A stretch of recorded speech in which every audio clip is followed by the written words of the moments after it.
Amados irmãos e amadas irmãs,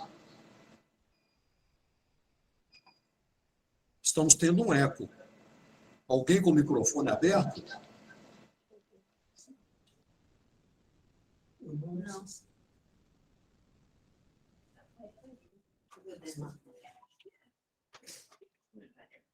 Amados irmãos e amadas irmãs. Então, preservando a nossa praxe estabelecida, primeiramente, efetuaremos um resumo altamente sinóptico da carta à Igreja de Filadélfia, que foi abordada na reunião congregacional pretérita. Antes de iniciarmos nossa conversa de hoje sobre a sétima e última carta que nosso Senhor Jesus Hamashiach encaminhou à Igreja de Laodiceia. Então, vamos conversar um pouco. Vocês hão de estranhar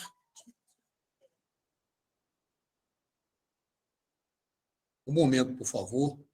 Esqueci-me de um detalhe importante que já foi resolvido. A tela do PowerPoint continua visível? Vocês vão de achar paradoxal, talvez até um pouco esquipático, o que vou dizer. Que falarei muito pouco a respeito da carta à Igreja de Filadélfia. Espero que me entendam daqui a pouco por quê. Comecemos lembrando que a palavra Filadélfia significa amor fraternal.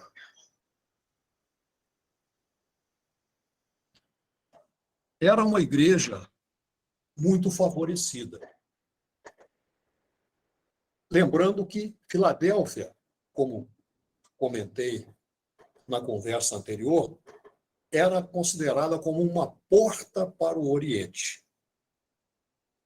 E em Filadélfia, para Filadélfia, o Senhor Jesus abriu uma porta que ninguém pode fechar. Como nas outras cartas, nosso Senhor Jesus apresenta-se de uma forma que se relaciona diretamente com o caráter da igreja e, eventualmente, da era simbolizada por essa igreja, de maneira sempre peculiar. No caso de Filadélfia, o Senhor Jesus se introduz como o santo, ou seja, ele é o ungido de Deus, o verdadeiro. Ele é o Filho de Deus. Sugiro que leiam oportunamente a primeira epístola de João, capítulo 5, a partir do verso 20. E nele está toda a verdade, a perfeição da justiça e o cumprimento da profecia. Ele é o Mashiach pronunciado. E ele diz que é aquele que tem a chave de Davi. Lá no verso 18, ele diz que tem as chaves, verso 18 do capítulo 1, o Senhor Jesus afirma que tem as chaves da morte e do Sheol. Aqui nesse capítulo 3, na carta a Filadélfia, ele fala do cumprimento da profecia que nós encontramos em Isaías 22, versos 20 a 25. E assim como Eliaquim recebeu plena autoridade sobre Jerusalém, o Mashiach recebeu de Deus todo o poder no céu e na terra. A Eliaquim foi dada a chave de Davi, para que ele tivesse autoridade sobre as questões sob sua autoridade, concedida pelo rei. Por conhecer muito bem o coração da igreja de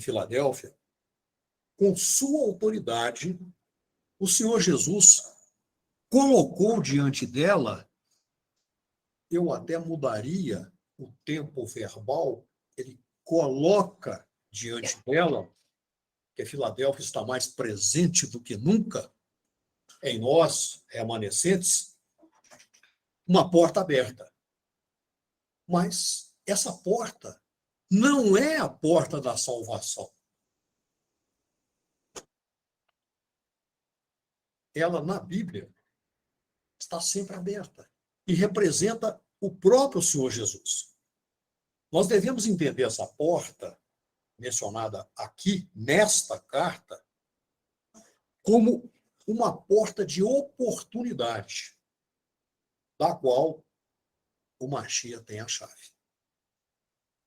Depois vou passar as passagens bíblicas para vocês se aprofundarem. Existem trechos em Isaías, em Atos, que corroboram tudo isso aqui e dão detalhes. Mas que oportunidade é essa?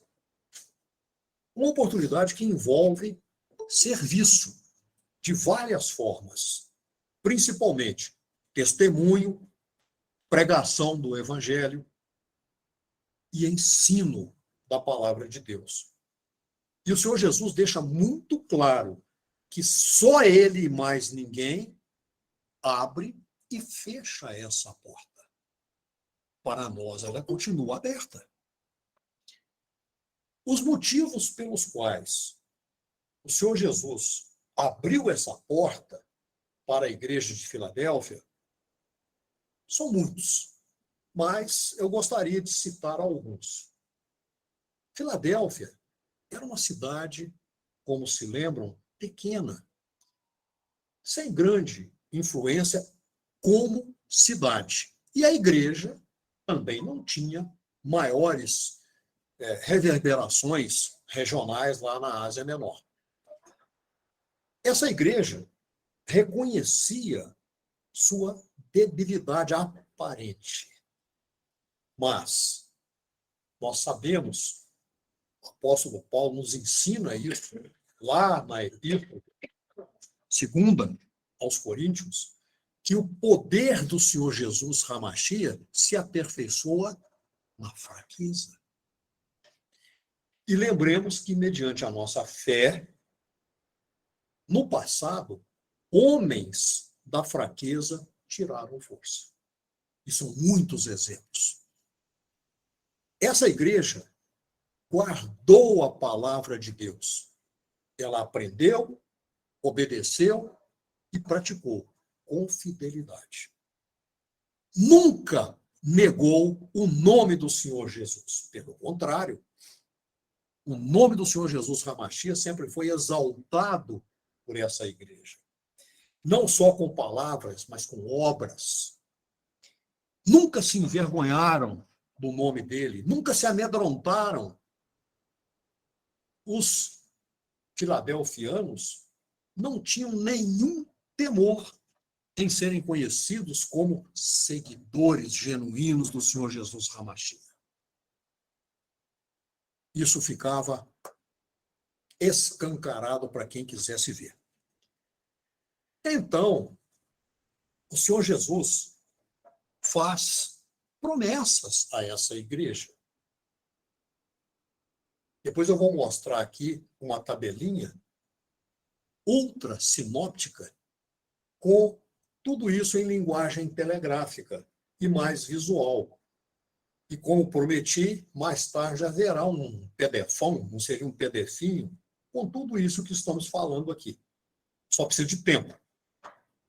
Então, quais foram as duas promessas que, se minha mãe estivesse aqui, diria acachapantes, o Senhor Jesus fez à igreja de Filadélfia? Ele prometeu que haveria conversão de judeus e que esses judeus convertidos reverenciariam, se prostrariam diante de irmãos e irmãs da igreja de Filadélfia. E muitos desses se converteriam por causa do testemunho da igreja. Segunda grande promessa,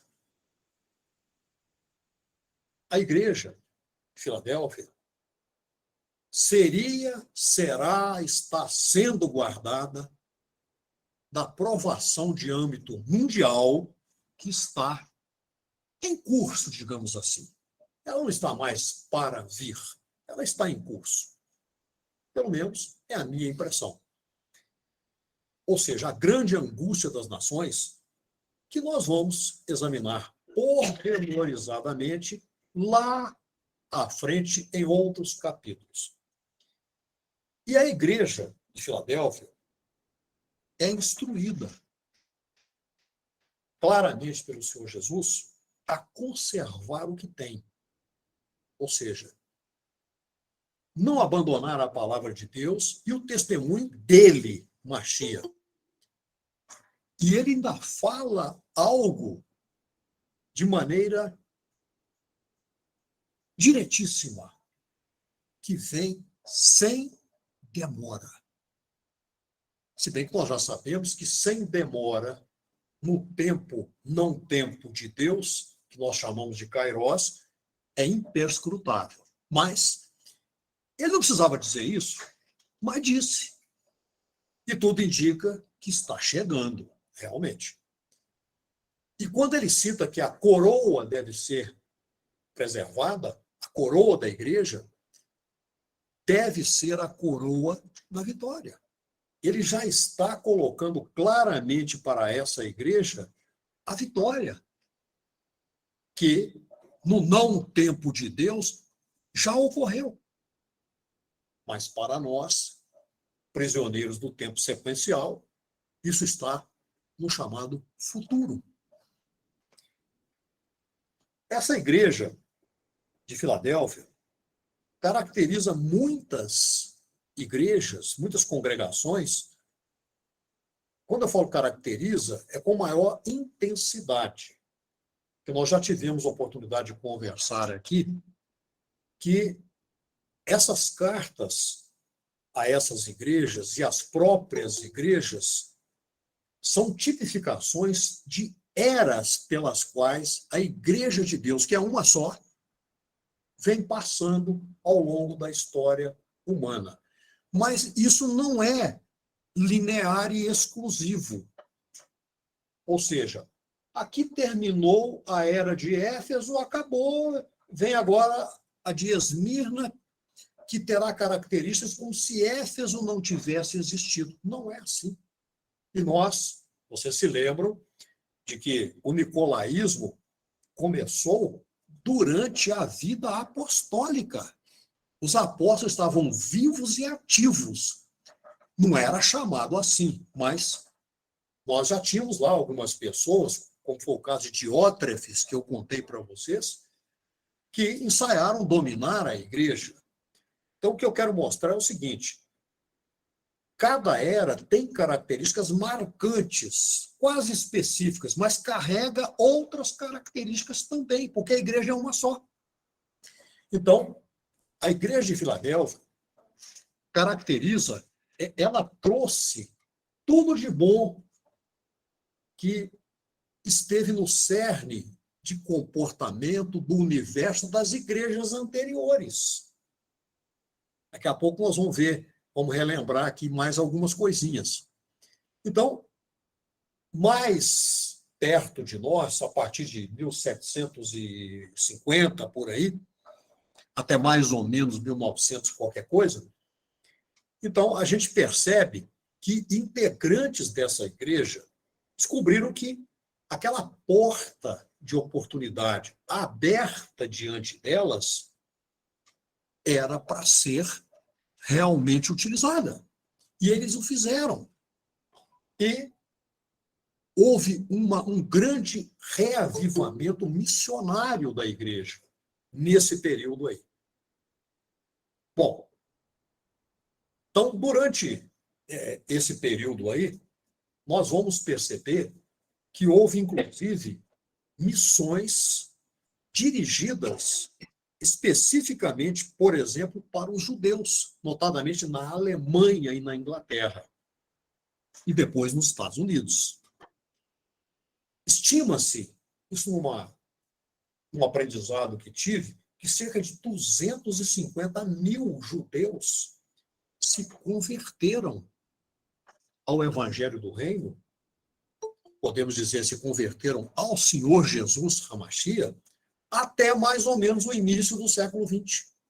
É um número muito expressivo, se nós considerarmos que o judaísmo é algo muito entranhado, embora ele não seja unitário, há várias formas de expressar o judaísmo, mas ele é muito entranhado, e uma pessoa para sair daquilo ali não é fácil, realmente.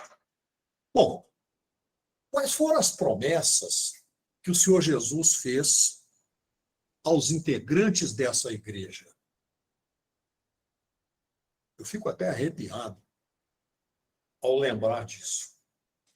Que seremos feitos coluna no santuário de Deus. Vocês conseguem imaginar o que é ser coluna no santuário de Deus? Inimaginável. E nunca sairemos de lá. A comunhão será permanente com o Pai. Coisa maravilhosa, que promessa. E um detalhe, em nós será gravado o nome do Altíssimo Iá. O nome da Nova Jerusalém. O nome de nosso Senhor Jesus. Então, nós seremos diretamente propriedade de Deus. Um cidadão da Nova Jerusalém. E em perfeito entrosamento com o Senhor Jesus que está chegando, para coparticipar da regência do seu reino. Bom, agora eu quero voltar lá ao PowerPoint. Então, pergunto se a tela está bem visível aí. Não saiu? Bom, então, só para recordarmos aqui, o mapinha da Ásia Menor, na região onde se situavam as 7 igrejas. Se vocês perceberem aqui, a igreja de Filadélfia está muito pertinho de Laodiceia e muito perto, quer dizer, relativamente perto de Sardes. Isso já chama a nossa atenção. Nós já vimos aqui na estrutura da carta como é que o Senhor Jesus se apresentou, os elogios que ele fez, as sugestões que ele deu, a abrangência e a promessa. Mas ele não fez nenhuma crítica, nenhuma censura, não colocou nenhuma vírgula em Filadélfia. E olhem só, vamos recapitular aqui essa tabelinha que vocês estão vendo aí. Então, ela guardou a palavra, não negou o nome do Senhor Jesus, não recebeu nenhum tipo de repreensão, nenhuma censura, nenhuma ameaça e um grande conselho: guardar o que tem. E aquelas promessas que eu já citei para vocês. Bom, por que não precisamos ficar falando muito nesse resumo meteórico a respeito de Filadélfia? Ela é a igreja amada. Nesse verso, Apocalipse, parte do verso 9 de Apocalipse 3, está tudo que nós precisamos saber a respeito de Filadélfia. Não precisa mais nada. O Senhor Jesus diz: saibam todos que eu te amo. Como assim? Uma declaração expressa de amor do Senhor Jesus. Acabou. Não precisamos mais conversar. Isso resume tudo. Eu poderia ter chegado aqui e falar: eu vou colocar só esse slide e vou ler esse verso aqui, e vocês ficariam felizes, provavelmente. Correto? Bom. Agora, depois de tantas coisas maravilhosas, celestiais, amados irmãos e amadas irmãs, nós vamos passar ao exame. Talvez 1h15 não sejam suficientes. Vamos ver. O exame da carta endereçada por nosso Senhor Jesus Hamashia à igreja de Laodiceia. Bom, para que nós não sejamos torpedeados logo no início da conversa, a título até de um preâmbulo mais suave, eu gostaria de formular algumas questões a vocês. Já fiz essa pergunta antes e já respondi, mas vou fazer de novo. Como integrantes da Igreja de Deus, qual é o nosso papel?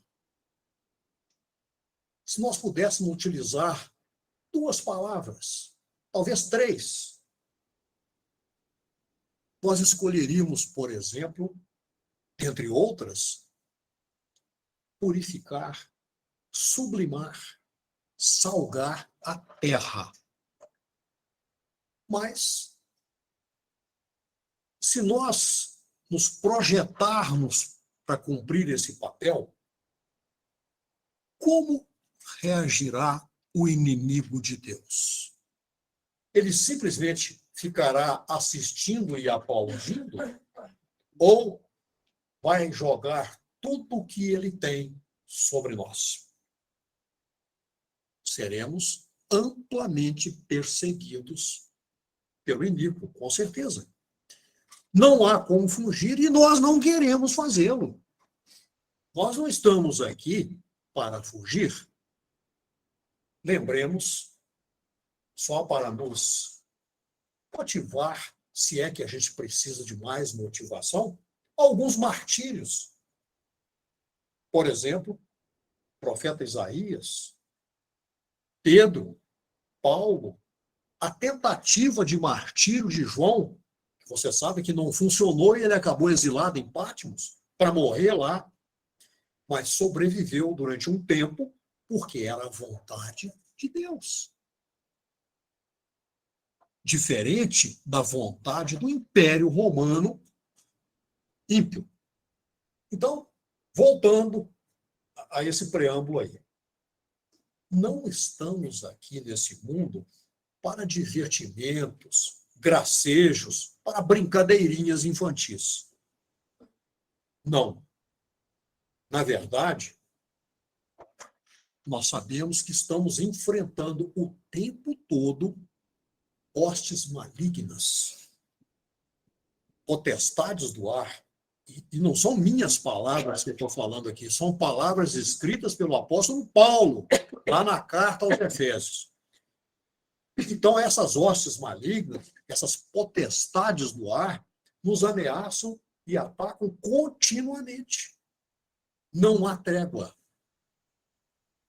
E vai ficar pior, cada vez pior. Então, diz o apóstolo. Essa passagem eu anotei aqui e vou ler. Porque não temos de lutar contra a carne e o sangue, mas sim contra os principados, contra as potestades, contra os príncipes das trevas deste século, contra as hostes espirituais da maldade nos lugares celestiais. Então, essa é a luta. O palco é aqui, mas o inimigo não é daqui. Nós fomos chamados. Por isso estamos aqui. Atendemos à voz de Deus e do Senhor Jesus Hamashia. Então, vamos usar frases de um outro escritor bíblico. Vamos recorrer agora a Lucas, quando ele diz que nós não podemos tirar a mão do arado.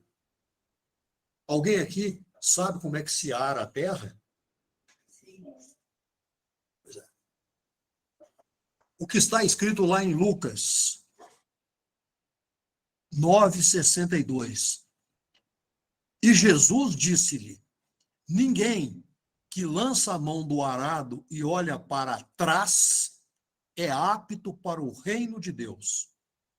Estejamos atentos às camuflagens do engano, para desnudarmos as trevas contidas na pérfida transfiguração de luz.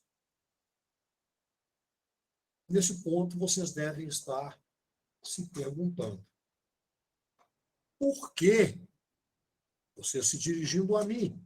Irmão, você fica insistindo nesse ponto. Não íamos conversar sobre a carta à Laodiceia? Estamos fazendo isso. Em cada palavra. Mas eu vou explicar por que eu estou insistindo nesses pontos que mencionei até agora.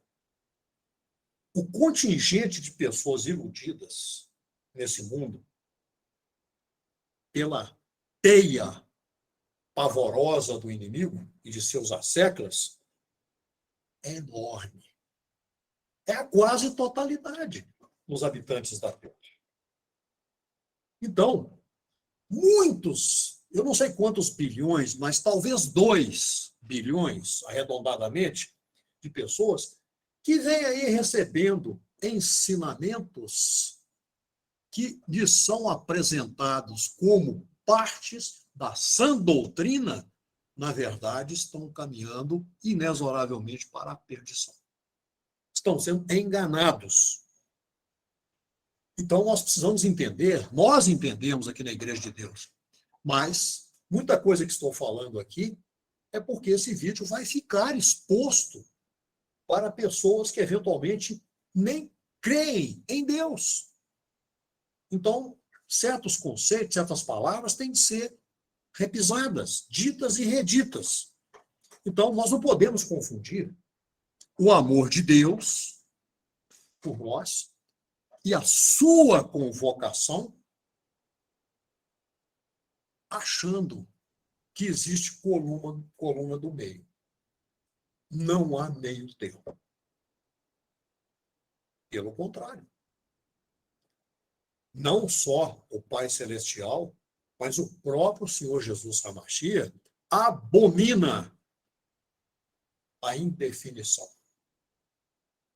Lembremos-nos, essa é uma das minhas passagens prediletas, das palavras contundentes, marteladoras de nosso Senhor Jesus Hamashia, lá em Mateus e Lucas também, Mateus 12.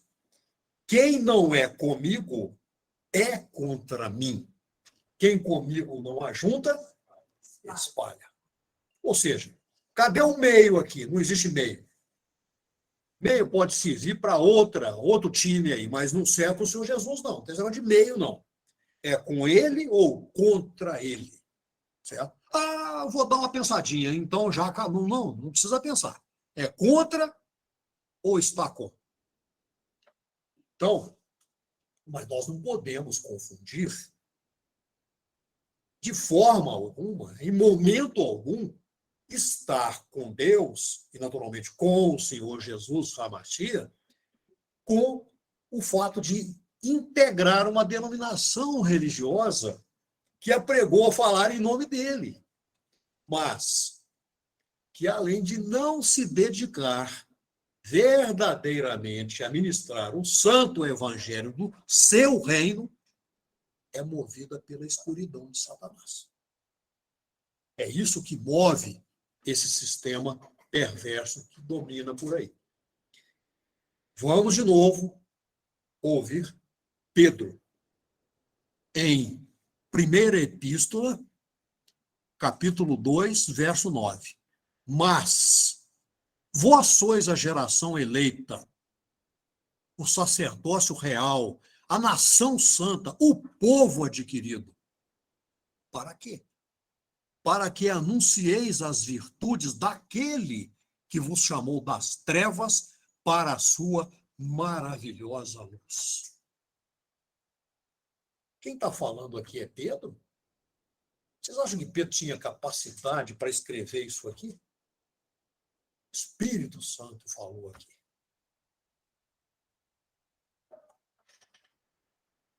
Eu prefiro dizer o Santo Espírito, mas ele é santo do mesmo jeito, não importa onde fica o adjetivo.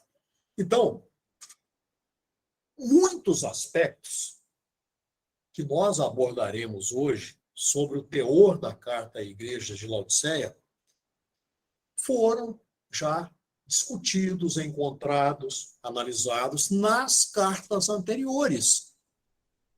Fazendo aqui um semi-milaprínio, Filadélfia incorporou todas as qualidades das igrejas eras anteriores. Laodiceia, todos os defeitos e todas as imperfeições. Então, nós temos esse entendimento de que as cartas endereçadas pelo Mashiach o foram não somente aquela igreja situada lá na Ásia Menor, exclusivamente, mas extensivamente a sua igreja durante o passar dos séculos na história humana. E dentro da história humana, a Igreja de Deus tem a sua história.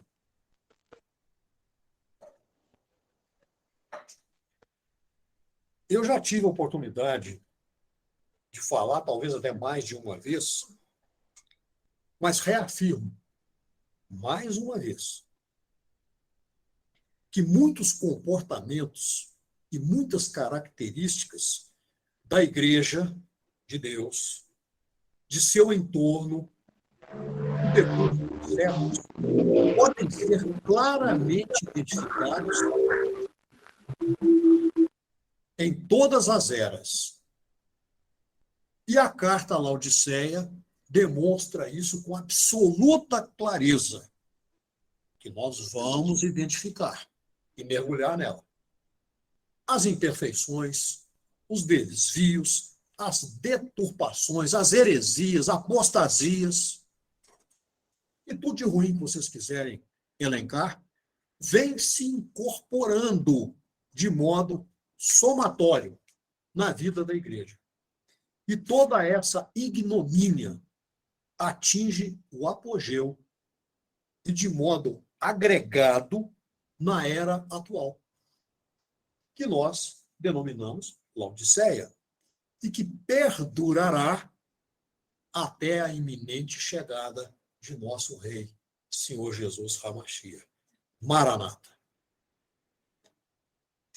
Vamos fazer agora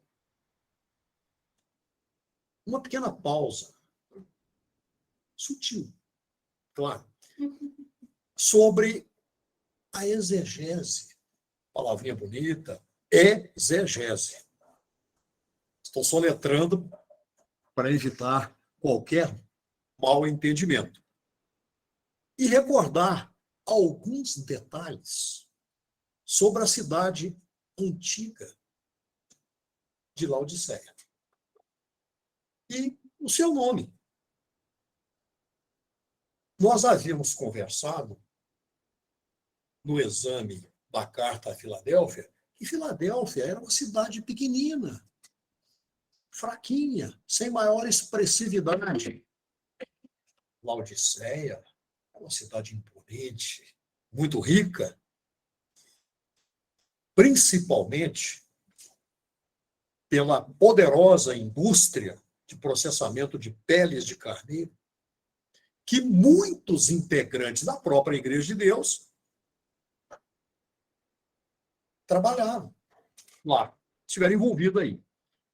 Essa igreja jamais foi perseguida. Pelo contrário, ela desfrutava de uma liberalidade plena. Os seus integrantes tiveram todas as garantias que as outras sonharam em obter, mas não conseguiram. E puderam, evidentemente, se tivessem querido, praticar sua fé, sem nenhum temor de perseguição ou retaliação por parte dos donos do poder. O que significa Laodiceia? A palavra. Identifiquei 3 diferentes acepções possíveis como as preferenciais. Direitos do povo, juízo do povo, indiferença do povo. Talvez vocês me perguntariam, irmão, você não está aqui falando de uma igreja? Por que só aparece povo aí? A palavra povo está presente nos 3 sentidos lexicográficos da palavra. Ou é o juízo do povo, é a indiferença, ou o direito do povo. Mas, tá, daqui a pouco eu vou falar um pouquinho mais sobre isso. Mas nós vamos depreender, ao longo dessa conversa, que tudo indica será longa, se for o caso, nós dividiremos em 2 partes, se o irmão Cronarca assim o determinar no devido momento, nós vamos entender que qualquer dessas significâncias ou desses significados se enquadra perfeitamente. Minha mãe diria como uma luva bem ajustada, nos degradantes e deprimentes, para dizer o mínimo, traços daquela igreja, tanto lá no passado quanto hoje. Mantendo a praxe que vimos implementando até agora, vamos contemplar com cuidado uma tabela. Deixe-me voltar ao PowerPoint. Temos uma tabelinha aqui. Deveríamos ter. Ah, a tabelinha não apareceu? Ah, a tabelinha. Assim, ela está pequenininha. Vocês conseguem ver aí, né, nessa tabela, embaixo, com fundo vermelho e letras brancas? Dá para ler? Vocês conseguem? Eu vou colocar aqui maior um pouquinho. Ó. Aí, ó. Só Laodiceia. Então, só para a gente recapitular a estrutura das cartas. Então, a igreja é a igreja de Laodiceia. O período estimado por volta de 1912 até o fim dos tempos, a chegada iminente de nosso rei, Senhor Jesus Hamashia. O significado eu já falei. O Senhor Jesus se apresenta como testemunha fiel e verdadeira. O princípio da nova criação de Deus. Percebe o choque do Senhor Jesus com essa igreja? Não houve nenhum elogio. Foi a única igreja que não recebeu qualquer afago do Senhor Jesus. E foi totalmente repreendida. O Senhor Jesus, dentre outras coisas, nós vamos ter a oportunidade de ler lá o verso, ele chama essa igreja de morna, negligente, desgraçada, miserável, nua, cega, surda. Vou parar por aí. E só fala em repreensão e castigo. Mas, olha o tamanho inimaginável do amor do Senhor Jesus por essa igreja. Ainda assim, ele assina com a salvação. É possível. E aqueles e aquelas que forem salvos e salvas se assentarão no trono dele. Vocês querem prova maior de amor do que essa? Bom, isso é só para nós não perdermos a praxe aqui de recordar essa questão. Então, o que nos chama, só para martelar aqui a bigorna, atenção em tudo isso que foi lido. Houve algum elogio? Nenhum. Alguma aprovação? Nenhuma. O que houve? Repreensão total e uma censura veemente. Ou seja, a Igreja de Deus em Laodiceia, e que enveredou por esse caminho, totalmente corrompido, teve múltiplos defeitos e foi severamente advertida pelo Senhor Jesus. Aí é hora de nós lembrarmos também de um outro verso que me encanta. Está lá em Lucas 18. Lucas pergunta assim: quando o nosso Senhor Jesus chegar, ele escreve voltar lá, mas eu estou com o verbo chegar aqui na ponta da língua. Então, quando o Senhor Jesus chegar, encontrará fé na terra? Minha resposta: sim, nós estamos aqui. A minha resposta é sim, mas a resposta de Laodiceia é não. Nós somos o remanescente da Igreja de Deus. A Filadélfia, que continua percorrendo a terra. Então, a terra nós sabemos. Como regra, ela está corrompida e desviada da sã doutrina. Isso é fato. No sistema religioso, o que nós estamos vendo são pessoas totalmente perdidas. Vou usar aqui, eu gostei muito dessa imagem. Eu não me lembro se foi o irmão Flávio ou o irmão Gilberto, mas essa frase é deles, é de um deles, que nessas denominações, os integrantes estão sendo guiados por lobos, ímpios, aproveitadores de toda a ordem ou psicopatas. Há muitos psicopatas por aí. Um deles, inclusive, já marcou 3 ou 4 vezes o dia e a hora da chegada do Senhor Jesus. Então, gente, é uma constatação realmente muito triste, muito forte, mas ela é verdadeira. A maioria dos chamados líderes religiosos, e é preciso ficar bem claro, pelo menos a minha opinião, que não vou deixar de dar, não significa que vocês devam concordar comigo, mas nós não integramos nenhuma entidade religiosa. Nós integramos a Igreja de Deus. Religião, no meu entendimento, é algo produzido pelo intelecto humano. O Senhor Jesus fundou a Igreja do Pai dele, que é diferente. Não é uma religião, não é um ismo. Então, a grande maioria, talvez a quase totalidade, dos chamados líderes religiosos, nós podemos incluir nessa descrição aí. Há exceções? Provavelmente sim. Eu não conheço, mas provavelmente haja.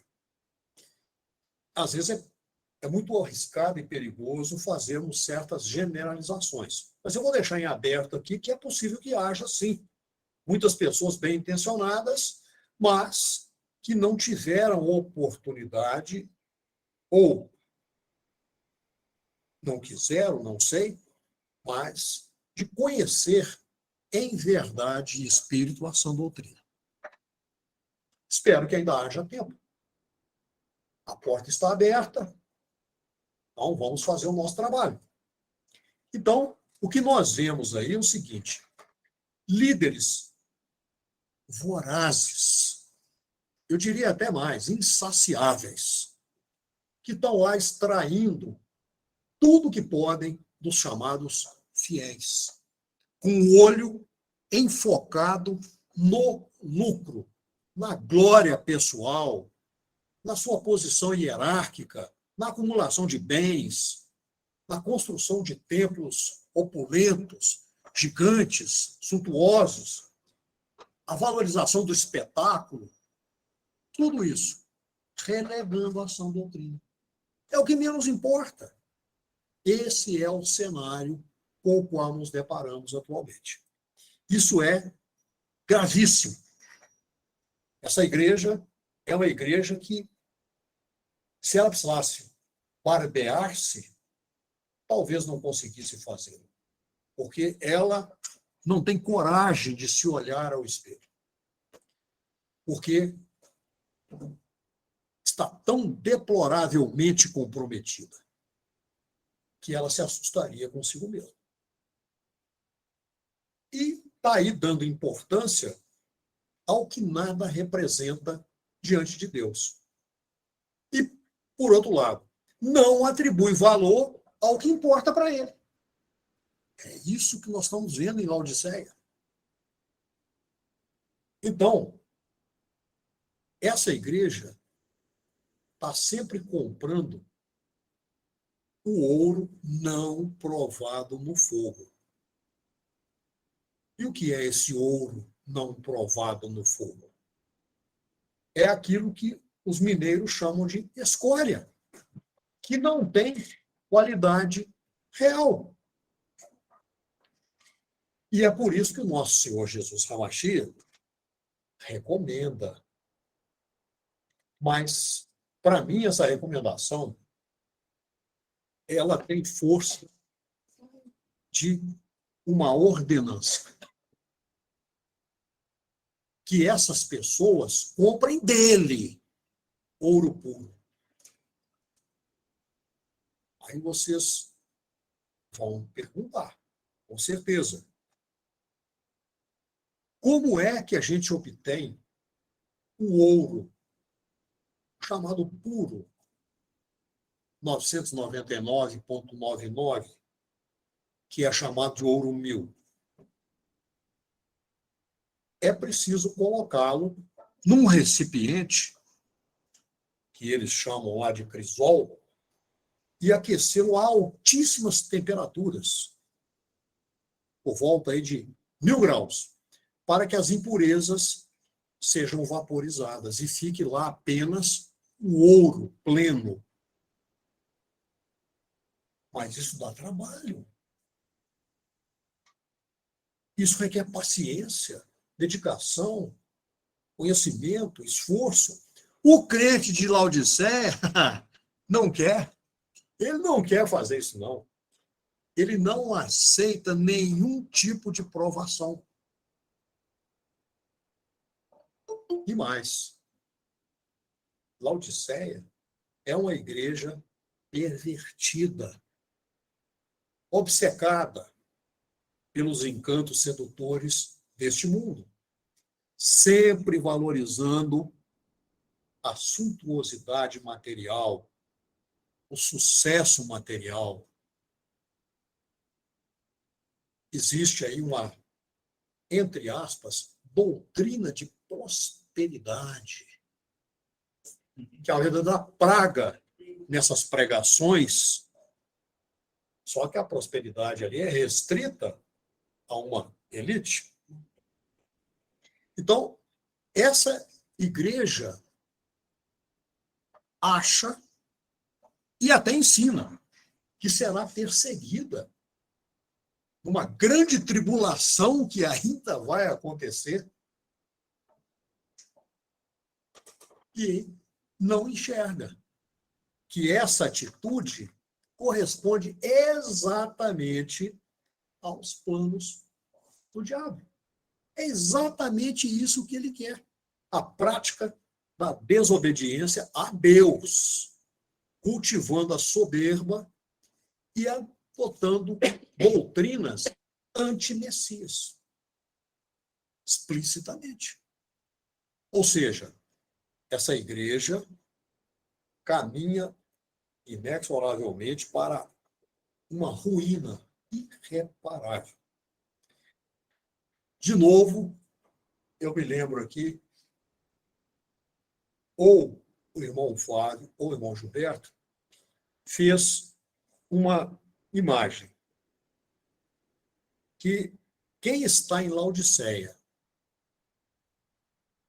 e, por alguma inspiração santa, resolve buscar a sã doutrina, deverá remar contra uma corrente voluptuosa, uma maré, provavelmente, que vai precisar engolir tudo isso aí, começando pelo orgulho e pela soberba, e desenvolver a humildade. E é claro, como é que vai fazer isso? Um dos caminhos é fazer o que nós fazemos aqui.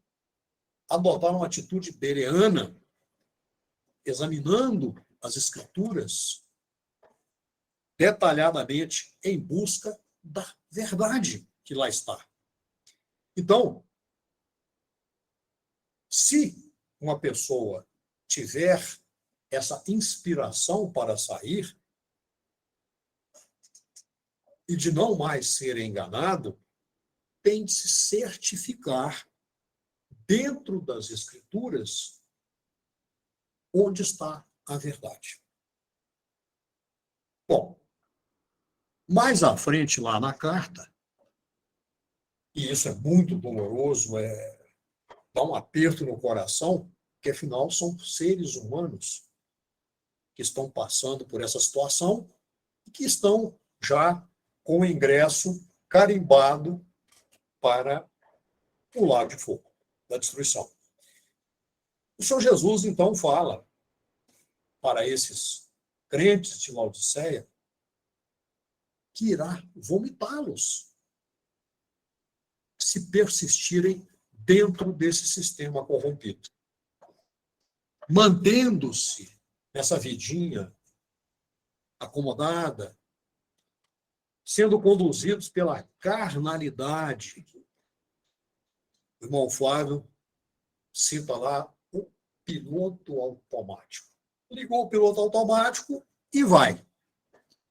Numa mesmice espiritual absoluta. Também. Além de todos esses defeitos. Então, nós podemos fazer aqui uma comparação pertinente. A condição miserável, e essa palavra não é minha, é do Senhor Jesus. Ele é que disse isso, que a igreja de Laodiceia é miserável. Então, eu estou reproduzindo o que ele falou e concordando com ele. Então, nós podemos comparar essa miserabilidade com aquelas virgens imprudentes, vocês se lembram dessa história, que não tinham mais o azeite. E o que é o azeite mesmo? O azeite representa o conhecimento da verdade, a luz, a unção de Deus. Então, elas não tinham suficiente para iluminar o caminho que elas tinham de percorrer. Então, como é que elas iriam utilizar a lamparina se não havia o azeite? E o que elas fizeram? Saíram atabalhoadamente, tresloucadamente, desesperadamente, à procura de quem pudesse vender óleo para elas. E aí, foi tarde demais. O noivo chegou e elas foram relegadas. Assim está a Laodiceia. Aí vem a pergunta: o que fazer? O que nós temos a dizer para irmãos e irmãs que estão dentro desse contexto perigosíssimo? Vamos lembrar uma passagem que está lá em Hebreus. Eu anotei aqui, vou ler para nós. Hebreus 12, de 5 a 8. E já vos esquecestes da exortação que argumenta convosco como filhos. Filho meu, não desprezes a correção do Senhor, e não desmaies quando por ele fores repreendido, porque o Senhor corrige o que ama e açoita a qualquer que recebe por filho. Se suportais a correção, Deus vos trata como filhos. Por quê? Que filho há a quem o pai não corrija? Mas, se estais sem disciplina, da qual todos são feitos participantes, sois então bastardos e não filhos. E tem uma outra passagem aqui que eu achei interessante também, porque ela vai exortar as igrejas a partir da voz do testemunho do Senhor Jesus, para essa era de Laodiceia. Mateus 10, 22. E odiados de todos sereis por causa do meu nome. Que venha o ódio para cima de mim, então, digo eu, mas aquele que perseverar até o fim será salvo. Então, aí está a resposta. O que fazer, então? Perguntei, em nome de cada um e de cada um aqui. Permaneçamos firmes nesse caminho estreito, pedregoso, difícil, mas que conduz à vida eterna. E fiquemos absolutamente atentos, vigiemos estritamente as palavras do Senhor Jesus Hamashia, ao longo de toda a integralidade deste capítulo 3 do livro de Apocalipse. Que ele direcionou à sua igreja, aos seus seguidores genuínos. Amados irmãos e amadas irmãs, nós sabemos que a verdade é muito doce ao paladar. Certo? Concordam comigo? Dulcíssima. É maravilhoso conhecê-la. Mas, quando chega ao ventre, amarga. Então, nós sabemos que é e continuará sendo difícil. Nós, se já não estamos sendo, como crentes fiéis, seremos chamados, no mínimo, de loucos, hereges. Seremos perseguidos por aqueles e aquelas que estão perto de nós, amigos, amigas, parentes, pessoas da própria família. Isso, se não está acontecendo, vai. Agora eu quero fazer uma pergunta, que já foi feita em algum momento lá atrás. Se eu afirmasse a vocês que Laodiceia é uma igreja sem reino, o que me responderiam? Com certeza, vocês que estão com altíssimo grau de atenção e vigilância dirão: essa assertiva está correta, porém incompleta.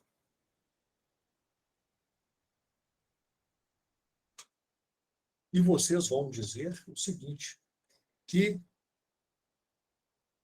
essa afirmativa carece pelo menos de um detalhamento, de um burilamento. Por que, dirão vocês? Laodiceia está fora do reino de Deus. Portanto, não prega o evangelho desse reino. Então, ela não está no reino de Deus. O reino de Deus não a tem. E ela também não tem o reino de Deus. Porém, vocês dirão que essa igreja pertence ao reino do adversário e movimenta-se para consolidá-lo e arregimentar o maior número possível de almas para integrá-lo e rumar para a perdição. Então, ela tem reino, mas o reino dela, satânico. Então, vamos agora ouvir o próprio Deus falando. Outra passagem encantadora está lá em Êxodo 19, 6. Disse Iá: e vós, falando para os israelitas, vós ser-me-eis um reino sacerdotal e a nação santa. Essas são as palavras, ele estava falando com Moisés, que falarás aos filhos de Israel. Olha o plano perfeito de Deus para nós. O que ele queria lá, com aquela aliança que ele fez? Um reino sacerdotal, uma nação santa para ele. E aí, o que aconteceu? Todas as traições que nós sabemos lá antes da vinda de nosso Senhor Jesus Hamashia, mas depois que o Mashiach chegou. O que aconteceu? Israel não o aceitou. Muito pelo contrário. Repeliu, rejeitou. E aí tem uma passagem que eu anotei que também vou ler para nós. Na primeira epístola de Pedro, capítulo 2, versos 9 e 10. Mas vós, nós, somos a geração eleita, aquilo que os israelitas não foram, não conseguiram ser, o sacerdócio real, a nação santa, o povo adquirido, para que anuncieis as virtudes daquele que vos chamou das trevas para a sua maravilhosa luz. Já citei essa passagem aqui, estou citando de novo. Então, continua Pedro. Vós, que em outro tempo não éreis povo, mas agora sois povo de Deus, que não tinhais alcançado misericórdia, mas agora alcançastes misericórdia. Então, amados irmãos e amadas irmãs, nós temos a gloriosa missão de exercer esse real sacerdócio e implantar o reino. Precisamos entender a dinâmica do que é exigido dessa igreja, constituída por nós. Nós vamos voltar a esse assunto, a esse tema, mas, como eu previra, já fui alertado aqui pelo irmão Cronarca que o tempo se esgotou, de modo que paro por aqui, prometendo, então, peço que anotem, por gentileza, para mim aí, que nós terminamos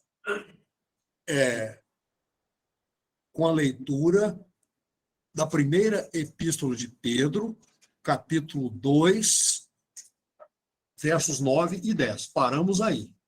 Então, precisamos continuar daí, porque ainda há muito o que falar. Mas quero, antes de passar para a sequência,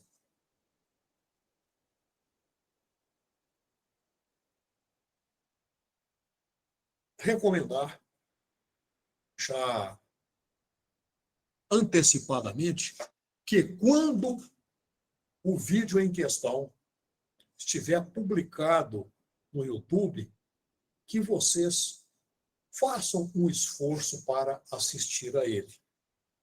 A preleção que fiz sobre a temperatura da igreja. Lembram-se disso? Você estava lá, vocês estavam lá, quando foi feita essa preleção. Então, ela será, eu vou dar prioridade na fila para essa preleção. Porque tem tudo a ver com o que nós estamos aqui falando. Até porque a preleção foi instigada por um irmão a partir de um verso deste capítulo. Do vomitar-te-ei da minha boca e da mornidão da igreja de Laodiceia.